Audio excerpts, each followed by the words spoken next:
Food is more than just what's on our plate. It's the places where it's grown, it's the people who grow it, and so much more. Join me, Janice Person, your host, on Grounded by the Farm every other week as we talk about the foods we love. This week's episode is going to be a conversation I had with Kay Johnson at Happy Trails Hiking. That's a YouTube channel. Unlike usual, I am the one being interviewed. Kay's channel usually talks about things that people who like to go camping and hiking and all those great things. That's what she focuses in on. And on Friday, she has a live show called Foodie Friday. She has done things on cast iron skillets, tacos while you're camping, all kinds of different foodie conversations. And yet, when she was looking at what her audience was interested in, she immediately thought of another local in this space of supplying good information, and that was me. So she also lives in the St. Louis metro area. Anyway, you're going to hear the questions she has about the food supply, my answers.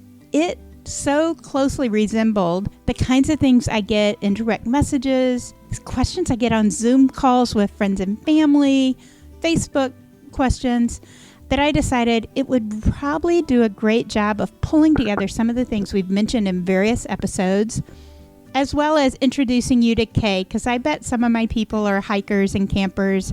I know some of my family. We are certainly in that category. Love the outdoors, and right now that's one of the things that we can enjoy the most. So without any further ado, here we go, right into the questions. Okay, so you work with and talk to a lot of farmers each week. Yeah. Do they still have meat and produce that they want to sell? Oh, yeah. Yeah. This has been a really tough time. I mean, here in St. Louis, we're worried about what we're seeing in the grocery store when we go in, and we're seeing some shortages and things, and we're not able to go and sit in our favorite restaurants, right? Mm-hmm. But for farmers, a lot of them were selling into the restaurant world or into schools and things like that. And so, wow, those supply chains have sort of been blocked or cut off for a little while, or there's a lot of people reeling on this one. So, you think about how many people would stop by a restaurant at lunch and grab a salad. That impacts the lettuce farmers pretty badly. Okay, so that leads into my next question. So Yeah. If they have food that they want to sell, can you tell us a difference in selling to restaurants and schools and those things and selling to grocery stores? Like, why can't they just turn around and go, hey, here's my stuff and it's going to go to the grocery now? Yeah, well, some farmers have connections on both, but it's I would compare it a little bit to watching broadcast TV. If you have only been a person who watched broadcast or cable TV, and tomorrow broadcast and cable TV went away, and you'd never used Netflix or Amazon Prime or something, what would you do, right? So a lot of us would have to go out and get a box, or we'd have to get a smart TV or whatever. For the food chain, the reality is most farmers sell to somebody who then changes that, process it, cut it up, whatever it is, and then it goes into the chain that they know people in. I have a friend out in Idaho who grows onions. Okay. Not a sexy vegetable necessarily, but when you're growing onions and you have all these Italian restaurants and you have all these Mexican restaurants and you have all these people who use a lot of onions in their food, right? So he always sold them to the same people. He had contracts getting those done, and those people always sold them into restaurants. When restaurants all closed down, the people in the middle went, whoa, wait a minute. We don't need so many onions. We're not sure how we're going to sell them. And in a lot of places, they would sell those in really different quantities. So, for dairy is an easy one to understand because suddenly schools closed everywhere, right? And who remembers when you were in school, your little milk carton was like this big, right? Uh-huh. And yet suddenly that milk wasn't able to go to schools. And yet a lot of us go into our grocery store and we want another gallon of milk and another gallon of milk and another gallon of milk. And the people that put the milk into the little tiny cartons don't necessarily have gallon jugs just sitting there waiting to go. And it's the same thing across the food system where, we get in this habit of doing things this way, and you didn't have as much flexibility, maybe as some now think, oh, wow, next time around, let's figure out how to build this flexibility in. Oh, okay. Well, that does explain. Does that make sense? Yeah, it does. Like the milk cartons, really, it really made sense. It's a high visual, right? Yes. And then you add into that the restaurants that buy all this cheese and stuff like that, it's huge packages of cheese, not the little 8-ounce shredded cheese I want or something, right? Right. So I guess my question then from that is, we hear about these farmers who are having to dump the milk. That was a big thing, that was huge. It's a heartbreaking thing for farmers too, right? Oh, well, yeah, they work so, not only do they work so hard, and that's just so generic, but they put their life, heart, and soul into that. And they love what they do, helps feed their community, right? It's a real passion for a lot of people to be able to be part of their food chain and to help their community. And they saw people wanting more milk. Right. So the next, I guess, there's so many questions. Is there a way that we can help the farmers in this sense? I buy a split side of beef every year for the 2 people in my family, and we have a deep freeze. But I buy it straight from the farmer, and yes, it costs way less. Because you get all the cuts of meat. Yes. Not just the premium cuts that Americans typically want, or we budget get it cuts all, that and we buy love. it by the pound from hang weight, Yeah. And then we buy it. We go to they send it to the slaughterhouse butcher, and then we buy it from there and get it from there. So, is there something just us general public, us city folks, can do to help out the farmers right now? So right now, there's a few different ways people can do that. One problem we're going to have, though, I'm going to just tell you on the idea of buying more meat locally.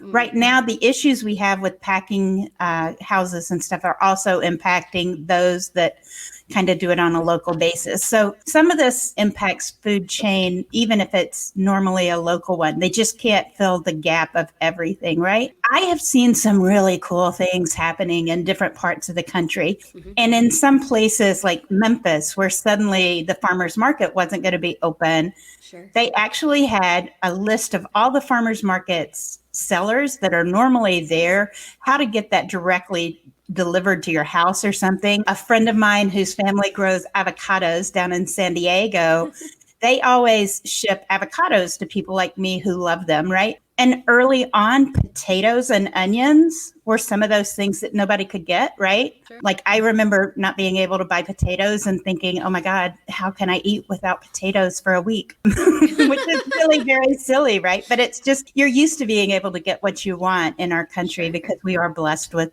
such riches. But they took their list of people and their ability to get boxes. They already had relationships with all those kind of people and shippers and all that. And they just said, hey, we need more. Can we also do potatoes and things like that? And so a lot of farmers who already had some ability to do that started helping other farmers in their area. So if you can check in with your farmers markets and things along that line. Also, a lot of restaurants have now shifted over and are trying to use their supply chains to fill some of that need. And some of them are doing it through meal kits and stuff like that. But some of them are also setting up and selling you the kind of basic produce and things that they would normally get in because they also saw it impacting farmers. And so I think the front end of this was really hard for all of us. Sure. And kinks are getting worked out, but it's not, there are multiple issues at the same time. So one solution doesn't solve all the issues with food supply for us. Gotcha. Just to let you know, people are saying that things make a lot of sense. We do have a very active chat today, so that's great. Lori Bryant, who lives down in Clarksville, Tennessee, says our city's farmers market is opening next week with only food suppliers, not the crafts and other Yeah. items that we usually see, to help people get produce in the field. I love Clarksville. I go down there quite a bit. I had some friends down there at the base, and have friends over in Kingston Springs, Dixon area. Lori will know where that is. Gotcha. Yeah, I know where that is. That's fun. I used to, that was the other thing that we not only found out that we both now live in the St. Louis metro area, but we used to live in Tennessee. Exactly. And now we're both up here. So that's It pretty is cool. fun. Anyway, traveling in the same circles all the time. Anyway. Exactly. Well, one of the things I wanted to make sure, because I think now the question is more around meat. So do you mind if we talk about that a little bit? Oh, certainly. Yeah, go ahead. Because you mentioned how there are cows right outside of town in Missouri. We have cows. Yeah. So in Missouri, we have a lot of farmers that run what we call a cow-calf operation. And so they keep the mamas from year to year, and they always have new calves. And each year they sell off the boy calves, and they'll become steers and ultimately end up at a larger, probably feedlot kind of thing. It may be a family-run feedlot. It may be a larger one. And then it goes into a place where it's going to be slaughtered, butchered, and sent out, right?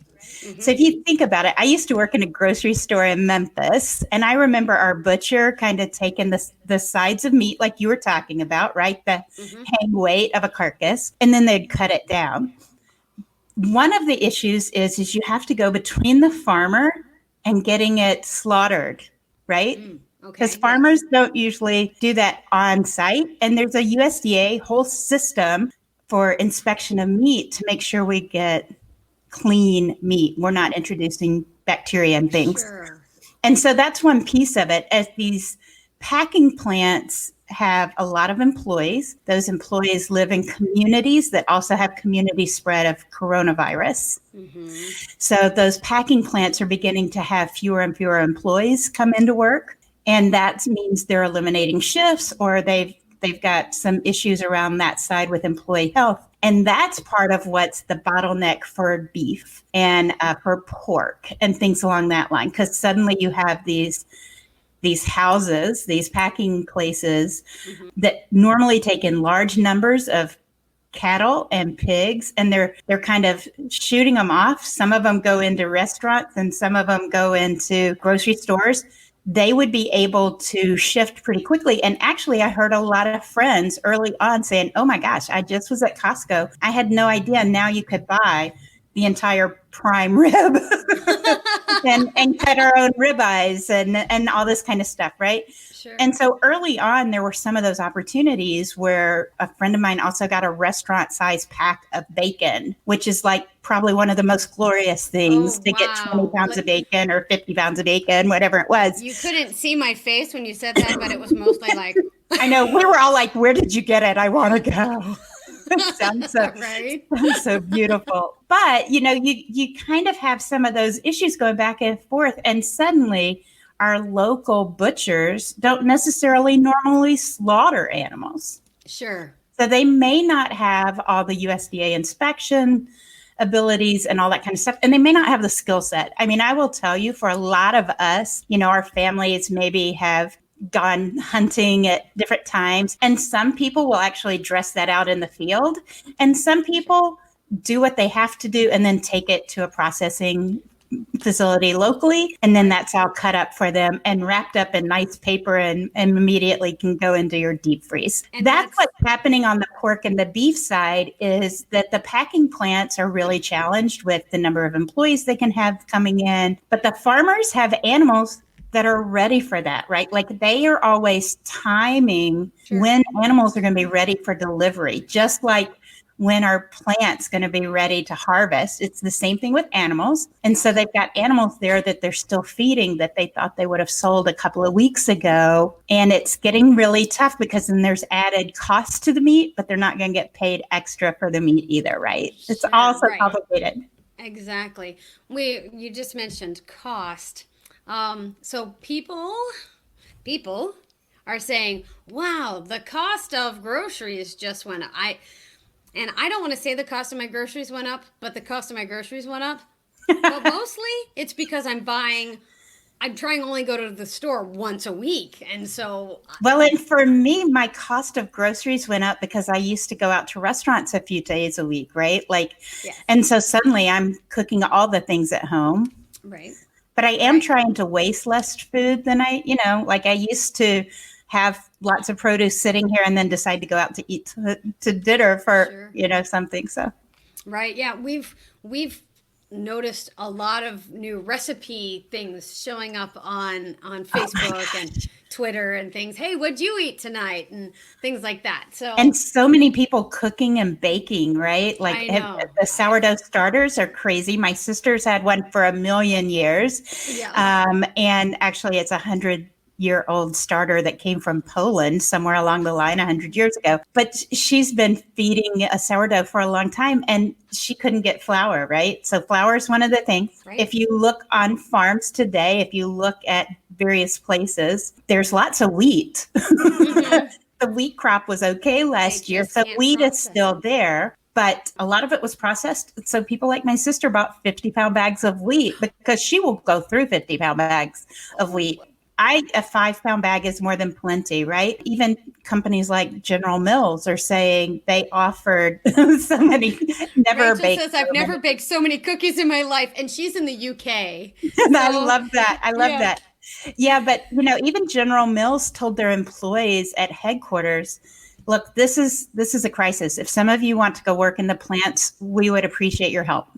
Wow. So, you think about companies at that scale, and I think they make gold medal flour as well as some of the granola bars and stuff. They couldn't get cranberries from one of their normal sources because that place had shut down. So then they had to find cranberries to go in my granola bars, right? So it's pretty complex. Right. Yeah, I get it. I made cinnamon rolls the first or second week we were on stay-at-home orders. And so then I was like, oh, wait, I don't have any flour. What do we do now?